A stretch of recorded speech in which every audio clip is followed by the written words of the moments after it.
우리에게 주시는 하나님의 말씀은 에스더 7장 9절에서 10절 말씀입니다. 왕을 모신 내시 중에 하르보나가 왕에게 아뢰되 왕을 위하여 충성된 말로 고발한 모르드게를 달고자 하여 하만이 높이가 50규빗 되는 나무를 준비하였는데 이제 그 나무가 하만의 집에 섰나이다. 왕이 이르되 하만을 그 나무에 달라 하매 모르드게가 매달려고 한 나무에 하만을 다니 왕의 노가 그치니라. 아멘. 오늘은 에스더 7번째 시간 가드웍스 줄탁동시라는 제목으로 하나님 말씀 증거하도록 하겠습니다. 기회가 될 때마다 에스더를 한 장 한 장씩 살펴보면서 말씀을 같이 나누고 있는데요. 지난 시간까지 에스더가 어떻게 전개가 됐는지 잠깐 리마인드 해보면 에스더가 왕후가 되고 하만이라는 총리가 나타남으로 인해 유대인들은 모든 민족이 말살될 위기에 처하게 됩니다. 에스더가 3일 동안 금식하며 유대민족이 하나님께 기도하며 나아갔을 때 하나님께서는 아하수에로 왕의 눈을 은혜로 덮어주시고 그래서 에스더로 하여금 그 모든 상황을 뒤집을 수 있는 틈을 하나님께서 열어주셨습니다. 6장에서는 하만은 교만에 취해서 이제 눈에 가시 같던 모르드게를 하루빨리 달고자 왕의 명령을 받기 위해 아련하기 위해 찾아가죠. 하지만 오히려 모르드게를 달기는커녕 자신이 모르드게의 수종처럼 온 수산성을 돌아다니면서 모르드게를 세워주고 높여주고 찬양하는 일들이 벌어졌습니다. 첫 번째 연회가 끝나고 이제 7장에선 두 번째 연회가 시작되는데요. 첫 번째 연회와 두 번째 연회의 결정적인 차이는 하나님의 역사심이 본격적으로 나타나기 시작한다는 겁니다. 전혀 다른 생각과 마음으로 두 번째 연회가 시작된 거죠. 우리가 6장과 7장, 에스더의 6장과 7장 사이를 생각할 때 반드시 기억해야 하는 것은 하나님의 여백이 우리 인생 가운데도 필요하다라는 사실입니다. 성경적으로 표현하면 우리가 우리의 삶의 일을 하나님께 온전히 맡기고 안식할 수 있는 시간이 있어야 한다는 겁니다. 우리는 쉼에 대해서 오해를 하는데요. 우리는 노동을 하고 쉼을 누린다고 생각합니다. 하지만 아닙니다. 쉼을 누려야 노동을 할 수 있는 겁니다. 그렇게 더 열정적으로 뛰고 더 하나님께 은혜를 구하고 힘써 하나님께 나아가기 위해서는요, 온전히 하나님께 맡길 수 있는 내 인생의 안식도 필요한 겁니다. 에스더 6장에서는 에스더가 전혀 등장하지 않습니다. 바꿔 얘기하면 에스더 6장부터는 100% 하나님이 전적으로 일했던 시간이라는 겁니다. 마가복음 4장 26절에서 27절을 보시면요, 그가 밤낮 자고 깨고 하는 중에 씨가 자라나서 자라되 어떻게 그리 되었는지를 알지 못하니라. 낮에는 열심히 씨 뿌린 농부가 밤에 쉬지도 않고 이 씨가 잘 자라나? 새벽에도 일어나서 나가보고 새벽에도 일어나서 나가보고 그렇게 체크하면서 농작물을 키우는 게 아니잖아요. 낮에는 열심히 일하고 밤에는 쉬어야 그 다음날 또 농사를 지을 수 있는 것처럼 농부가 그렇게 낮에 열심히 일하고 잠든 그 사이에 씨가 자라나죠. 그런데 우리가 안식하지 못하는 이유가 뭡니까? 키우시는 하나님을 우리가 어느샌가 온전히 신뢰하지 못하기 때문에 그렇습니다. 내가 노력하고 내가 불철주야 뛰어야 열매를 거둘 수 있지, 내가 아무것도 안 하고 가만히 있으면 안 된다는 생각이 우리를 이끌어갑니다. 그러니 어느샌가 우리 인생에 안식도 없고요, 평안이 자곶감도 없는 인생이 되어버리는 겁니다. 이런 사람들의 특징이 뭔지 아십니까? 그들 인생 가운데 하나님이 나를 방관하신다 이야기합니다. 나에게 관심 없으시다 이야기합니다. 하나님의 여백을 만들어 놓지도 않고 자기 힘과 능력으로 내 인생의 붓을 들고 설치면서 내가 조금 잘못 그리면 하나님을 원망하죠. 그래서 하나님의 여백을 만들고 내가 온전히 하나님께 맡기고 쉴 줄 아는 것 또한 엄밀히 말하면 믿음이라고 할 수 있습니다. 이제 오늘 7장으로 넘어오게 되면 5장까지에는 믿는 자의 강구와 6장에서 하나님의 일하심을 보여줬는데요. 이 두 개가 맞물려 스파크가 일어났을 때 어떤 일이 벌어지는지 성경이 보여주는데요. 사자성어 가운데 줄탁동시라는 말이 있습니다. 병아리가 알 속에서 알을 쪼는 것을 줄이라고 그러고요. 어미닭이 밖에서 이 쪼고 나올 때 이 알을 탁 때리는 것을 탁이라고 합니다. 이것이 동시에 이루어지는 것을 줄탁 동시라고 하는데요.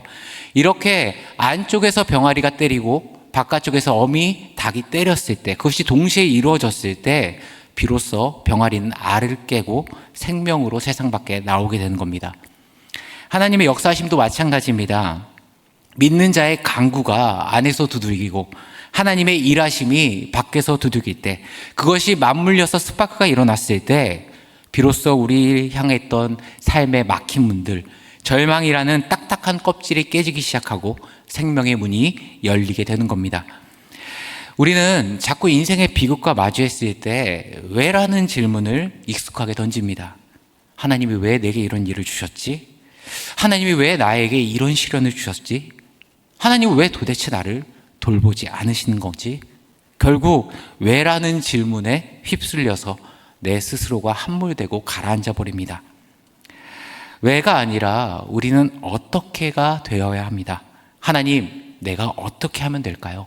하나님, 어떻게 하면 내가 이 문제를 풀 수 있을지 구체적이고 지혜로운 방법을 저에게 가르쳐 주십시오. 에스더가 그랬습니다. 유대민족의 말사의 정책 앞에 왜 우리 민족이 이런 일을 당해야 합니까? 왜라는 질문에 함몰되는 것이 아니라 온통 초점이 어디에 맞춰져 있습니까? 하나님의 지혜를 구하며 내가 어떻게 이 민족적 위기를 하나님이 주시는 지혜로 돌파할 수 있는지 하나님 내게 은혜 내려주십시오. 하나님을 신뢰하고 간구하며 나아갔습니다. 우리도 마찬가지입니다. 우리 삶의 크고 작은 문제 가운데 왜가 아닌 하나님의 지혜를 구하는 어떻게로 반응하며 나아갈 때 하나님의 역사하심과 맞부딪히는 줄탁동식의 은혜가 우리 인생 가운데도 임할 줄 믿습니다. 오늘 7장이 바로 이 믿음의 강구와 하나님의 역사하심이 맞부딪혔을 때 그 상황이 어떻게 역전되고 뒤집히는지를 잘 보여주는데요. 에스더의 전반전은 하만의 판이었습니다. 에스더의 전반전은 하만이 우세했습니다. 6장 새벽 영명부터 이제 후반전 휘슬이 불려지고 나서는 이제는 완전히 판세가 뒤집히기 시작합니다. 우리가 지난 시간 보았듯이 50규빗 20m 높이의 장대를 설치하고 새벽같이 일어나 모르드게를 본보기용으로 공개 처형할 것을 왕에게 윤허받기 위해 하만이 달려갑니다. 하지만 말도 못 꺼내보고요, 하루 종일 모르드게의 시종같이 온 수산성을 에스코트하면서 모르드게를 찬양했습니다. 제가 청년부 사역을 한 10년 정도, 여기서 한 4년 정도 했고 그전 교회에서 한 6년 정도 했는데요. 그렇게 10년 조금 안 되게 사역을 하면서 수련회를 많이 하게 됩니다. 그러면 이 청년 수련회 같은 경우에는 한 2시간에서 3시간 정도 기도회를 진행하는데요. 그걸 한 2, 3일 정도 하고 나면요, 하루 집회가 끝나고 나면 거의 몸이 녹초가 됩니다. 이 목도요 완전히 나가버려가지고 말할 힘도 없습니다.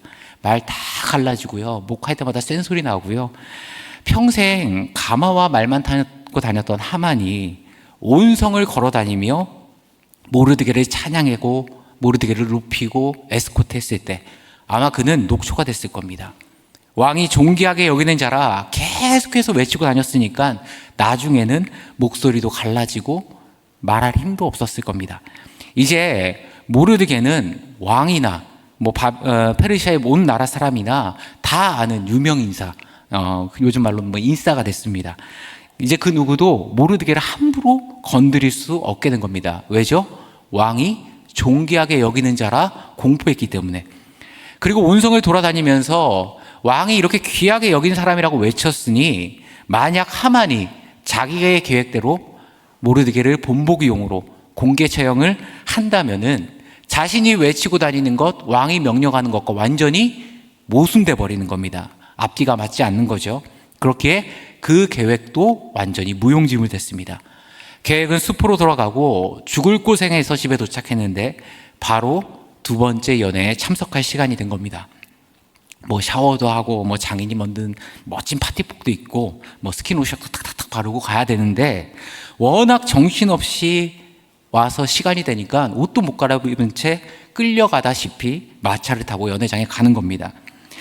이제 연회장에 갔는데 즐거운 잔치가 벌어졌습니다. 이 고대 페르시아에서는요, 만찬 중간에 왕의 기분을 망치는 일이 없도록 어떤 심각한 얘기를 하지 않는 것이 불문율입니다. 우선 왕이 즐겁게 잔치를 즐겨야 되고요. 그 다음에 이제 후에 만찬을 마치면 디저트를 같이 마시고 술을 마시게 되는데 이때 중요한 얘기들이 오갔습니다. 이것이 오늘 2절에 나오는데요. 2절 보시면 왕이 이 둘째 날 잔치에 술을 마실 때, 여기서 술을 마실 때가 언제겠습니까? 에스더가 준비한 모든 만찬을 충분히 흡족하게 즐긴 후겠죠.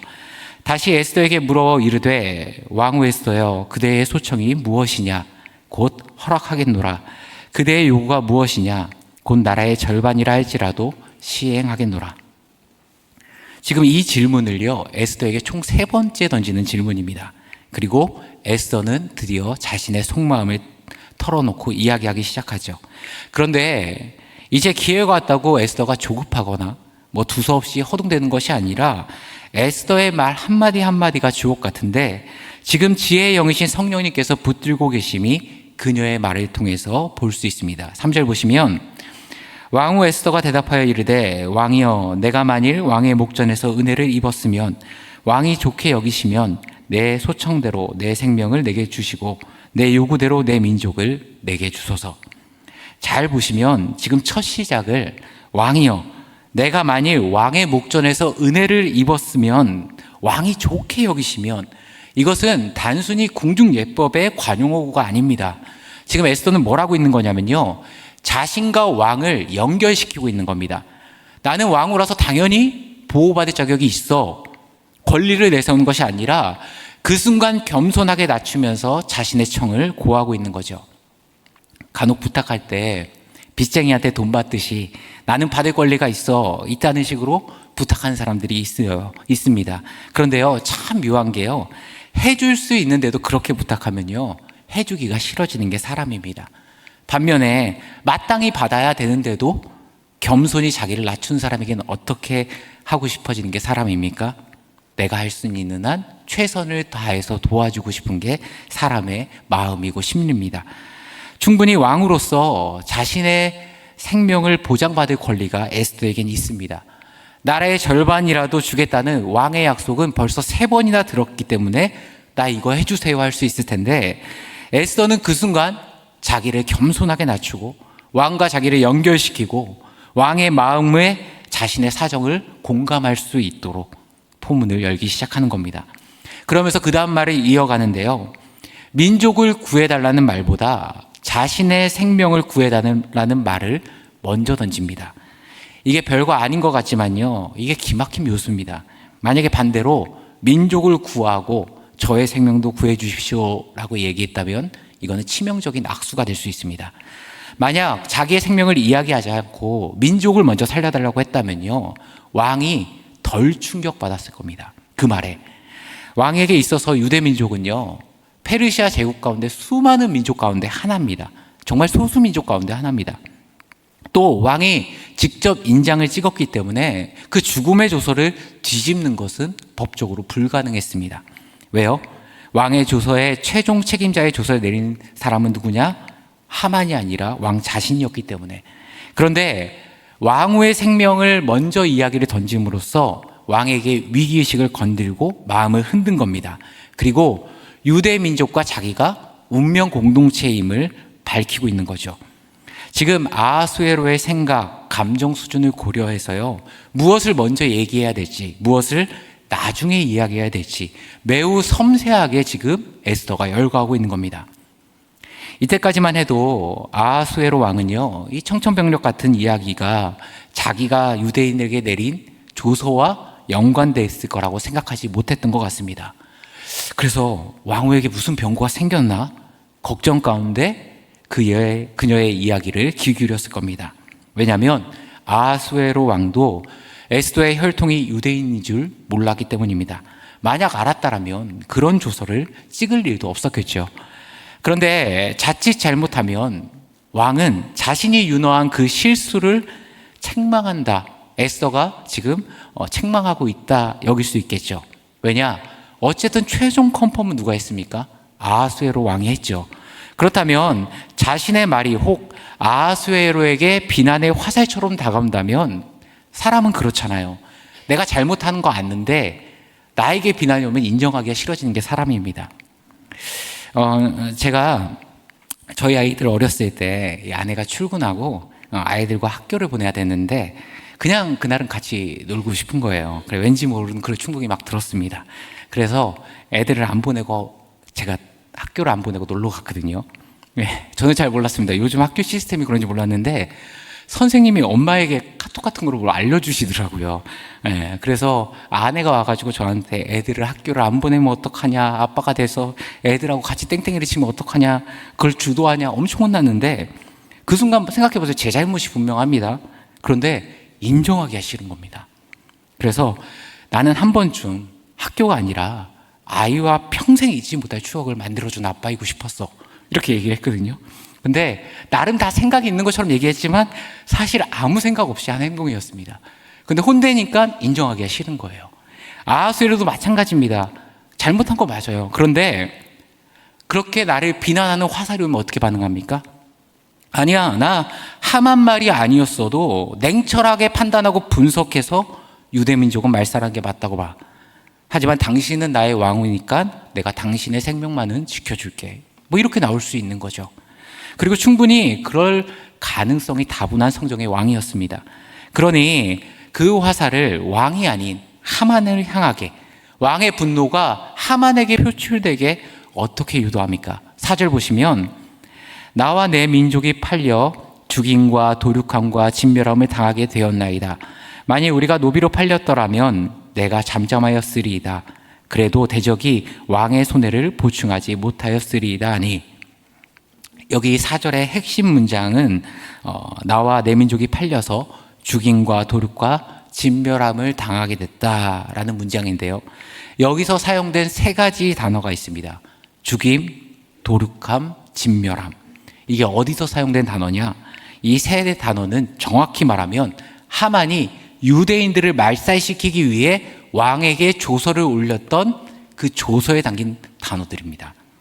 즉 하만이 올렸던 조서에서 왕이 봤던 단어들을 일부러 에스더가 의도적으로 사용한 겁니다. 자연스럽게 왕은 포커스를 누구에게 맞춰요? 하만에게 맞춰지기 시작하는 겁니다. 처음에는 내가 결정을 내려서 내가 잘못한 일이구나 자책하는 마음이 들었는데 에스더가 거기서 힌트를 탁 주면서 이 세 가지 나라를 열거하는 순간 책임져야 될 사람은 누구인가? 하만이다. 분노 표출 대상을 은연중에 왕에게 알려주고 있는 겁니다. 지금 이 한 문장 안에 왕의 마음을 끌어당겨 오고 왕의 분노가 올바른 대상을 향해서 표출될 수 있도록 몇 가지 수가 그 안에 담겨져 있는 겁니다. 그러면서 이렇게 이야기하죠. 왕이여, 만일 우리가 노비로 팔렸으면 잠잠했을 겁니다. 지금 고난이야. 왕에게 또 은혜를 베풀어 주시면 나중에는 석방될 수도 있고, 생명이 붙어 있으니까 지금은 눈물 흘릴지 모르지만 웃을 날을 기약할 수 있는데 지금 이 조선은 죽는 거 아닙니까? 그러면 대적이 왕의 손을 보충하지 못할 것입니다. 이렇게 충성되고 유능한 민족 수백만을 하루아침에 죽이는 것은 종국의 왕의 나라에 큰 손해가 될 것이 자명합니다. 에스더가 다시금 이것을 상기시켜 주는 겁니다. 이제 아하수에로 머릿속에 흩어졌던 퍼즐 조각들이요, 하나둘씩 맞춰지기 시작합니다. 왜 왕후 에스더가 목숨 걸고 나왔는지, 하만을 굳이 잔치를 열어서 그와 함께 초대했는지, 에스더는 유대민족이었고 자신은 결국 그 총애하던 최측근 하만의 장난에 놀아나 왕이 인장을 찍어버렸다라는 그 사실까지 떠올랐을 겁니다. 그리고 자기는 아무 생각 없이 사인해 줬는데 이 일이 관련 있다는 생각을 하니까 왕의 가슴이 뜨끔하는 거죠.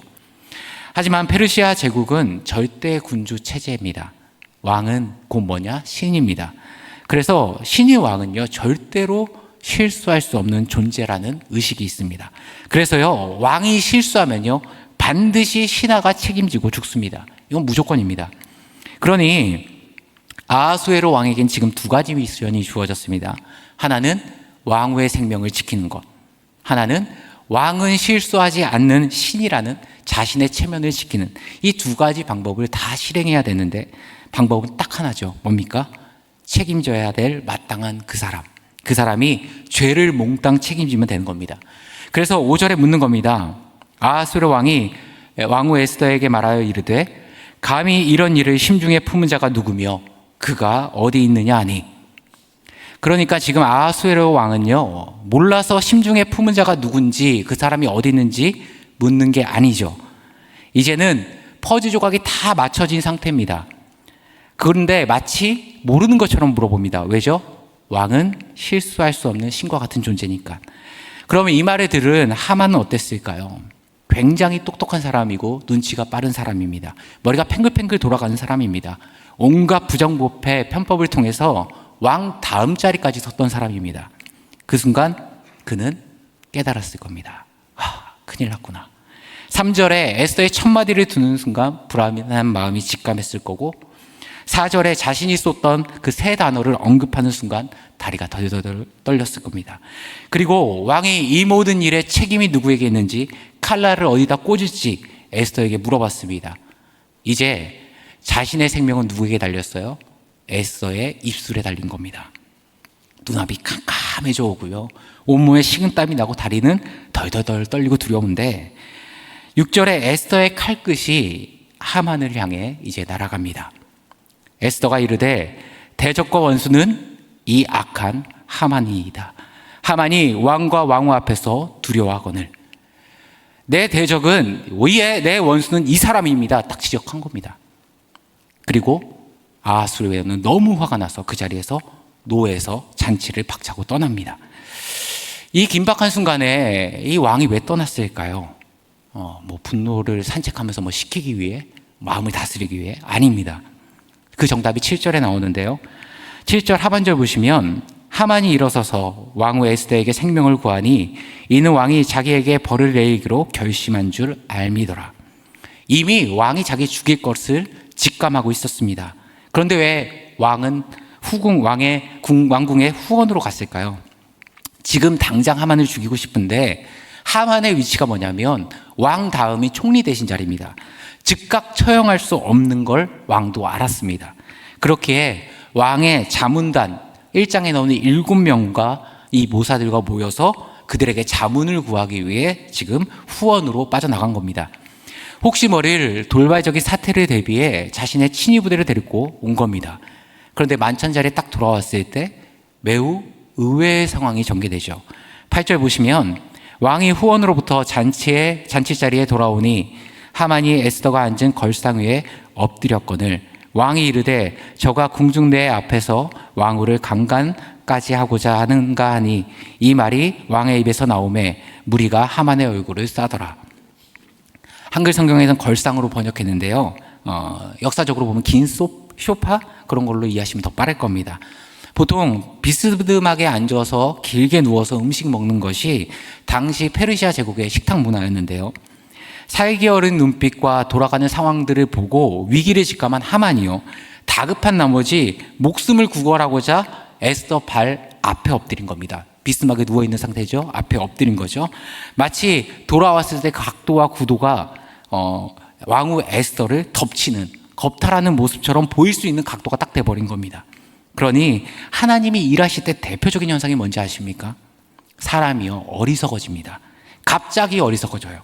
평소에는 머리가 팽글팽글 돌아가는 사람이고 굉장히 똑똑한 사람인데요, 하나님이 그 사람을 붙드시고 역사하기 시작하면요, 어느 순간 계속해서 악수만 둡니다. 망테크란 말이죠. 망하는 테크트리를 단다고 그러는데, 그런 것처럼 하는 일마다 자꾸만 안 좋은 일들만 계속 둬요. 그러면서 결국에는 그 사람이 무너지게 되는데 여러 가지 징후들이 드러납니다. 그런데 그 순간에는 절대로 그게 보이지가 않습니다. 생각해 보세요. 왕후가 지금 죽인다고 그러는데 거기 엎드린다고 자기가 목숨이 살아날 답이 됩니까? 오히려 엎드린 그 모습이 왕에게는 너무 좋은 빌미가 된 겁니다. 사실 하만이 아무리 바보라도 이 상황에서 그런 짓을 하겠습니까? 왕후를 겁탈할 짓을 하겠습니까? 아닌 걸 왕도 알고 있지만 왕에게 있어서는요, 지금 하만의 그 모습과 행동이 즉각 처형할 수 있는 절호의 기회가 돼버린 겁니다. 당시 페르시아 왕국에서는 왕후를 암살 시도하거나 겁탈하려 하는 자는 그 자리에서 바로 목을 칠 수 있는 제국의 법이 있었습니다. 그렇기에 왕은요, 하만을 최악의 인간으로 만들며 즉각적으로 총리 대신이지만 심판할 수 있는 명분이 그 순간에 바로 세워진 겁니다. 큰 소리로 하만이 내 앞에서 왕후를 강간까지 하려고 하느냐, 이 말이 떨어지기 무섭게 대기하고 있던 신하들은, 측근 부대는 즉각적으로 하만의 얼굴을 감싸버리는 거죠. 이게 뭐냐면, 우리가 영화 같은 데 보면은 사형수들 목매달기 전에 이렇게 하는 거 많이 봤잖아요. 이렇게 복면 씌우듯이, 그렇게 사형수들을 할 때 복면을 씌웠었습니다. 이제 어떻게 처형할 것인가, 그 방법만 나왔는데요. 이때 어떤 인물이 한 가지 의견을 제시합니다. 1장에 언급되고 한 번도 등장하지 않았던 인물인데요. 왕의 최측근 넷이 하르보나가 충성된 말로 모르드게를 달고자 하여 하만이 50규빗 20m 높이의 나무의 집에 나무를 세웠다 이야기합니다. 어떻게 알고 있었을까요? 전혜한 씨가 설교에 말했듯이 에스더의 그 말 한마디로 하만과 왕의 끈끈한 유착관계에 틈이 벌어지기 시작했고요. 그날 저녁 왕은 하만에 대해서 조사 명령을 내렸을 겁니다. 그리고 자기는 이 명령에 대해서 왕에게 보고해야 되는데 가장 좋은 타이밍이 언제예요? 지금 바로 이 순간이란 거예요. 그래서 포인트를 정말 정확하게 집어서 보고하는데요. 기가 막히게 포인트를 잡아서 얘기를 하는데 누구냐? 바로 밤사이 왕에게 가장 소중해졌던 에스더와 모르드게, 이 두 사람의 이야기를 그 보고 내용에 넣는 겁니다. 얼마나 에스더가 소중해지는지 깨달았고 자신을 위해 충성되이 자신의 생명을 살렸던 모르드게가 포상한 날이 바로 오늘입니다. 그런데 왕의 심중과 지금 돌아가는 판세를 정확하게 파악하고 그 충성된 충신을 지금 하만이 50m 규빗에 달구자 장대를 집에 세웠다 보고하는 겁니다. 그랬더니 왕이 뭐라고 이야기합니까? 그래? 그거 잘 됐네. 자기가 세운 장대에 지가 달리면 되겠네. 이렇게 이야기하는 겁니다. 결국 말 한마디 못하고 자기가 세운 그 죽음의 형틀에 본인이 달려 죽게 된 겁니다. 오늘 말씀대로 하만은 자기 무덤을 파는 인생이었습니다. 이 하룻밤의 사건을 통해 우리가 깨닫는 것은 무엇입니까? 사실 하만의 힘은요, 에스더나 모르드게나 유대 민족 전체가 감당할 수 있는 상대가 아니었습니다. 모든 민족을 말살하는 그 칼자루도 하만이 쥐고 있었고요. 하만이 원하면 언제든지 다 죽을 수 있는 그런 형국이었습니다. 이미 판세는 기울어졌고요. 누가 봐도 이 전반전 하나만으로도 승패가 결정난 게임 같아 보이지만 이스라엘 백성이 하나님을 의지하고 엎드리고 기도하며 나아갔더니 그 불가능해 보이던 모든 일이 단 하룻밤 만에 완전히 다 뒤집혀 버린 겁니다. 사랑하는 성도님들, 하나님의 이런 능력을 믿으십니까?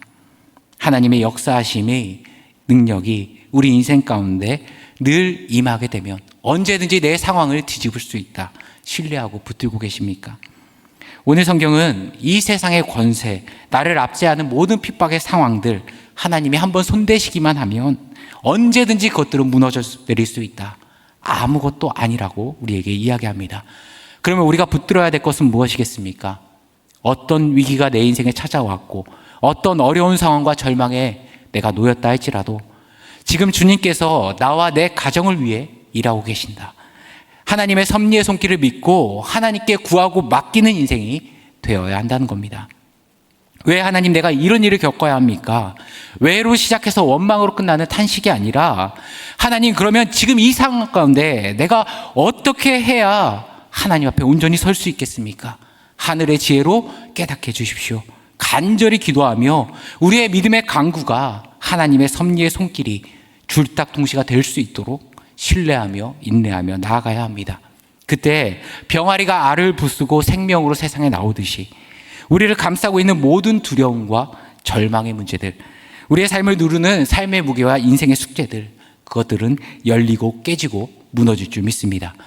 우리의 믿음과 하나님의 일하심이 마주하는 그 은혜를 삶 가운데서 누리시고 경험하시는 사랑하는 성도님들의 이 한 주 되시길 간절히 소망합니다. 함께 기도하시겠습니다. 참 좋으신 하나님 아버지, 항상 우리를 주님의 눈동자같이 보호하시고 늘 우리의 인생과 동행하시며 나의 인생의 모든 필요와 만족을 풍성하게 채워주시는 하나님의 그 놀라운 사랑과 은혜를 감사를 드립니다. 우리의 믿음의 강구와 하나님의 섭리가 아름답게 만나 풍성한 열매를 맺는 주의 자녀들 되게 하여 주옵소서. 예수 그리스도의 이름으로 기도하옵나이다. 아멘.